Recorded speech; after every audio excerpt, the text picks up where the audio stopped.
বুঝলে বন্ধু, ভালোবাসাটা পিথাগোরাসের উপপাদ্য নয় যে তোমাকে প্রমাণ করতেই হবে।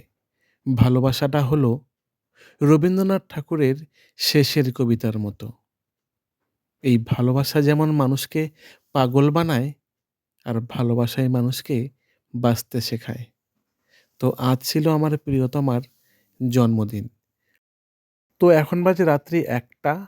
আমি ওকে ঘুমের থেকে ডেকে তুলে কেক কাটালাম এবং আমাদের এই সুন্দর মুহূর্তটি তোমাদের সবার সঙ্গে শেয়ার করলাম। আর তোমরা সবাই পুরো ভিডিওটি দেখবে কিন্তু।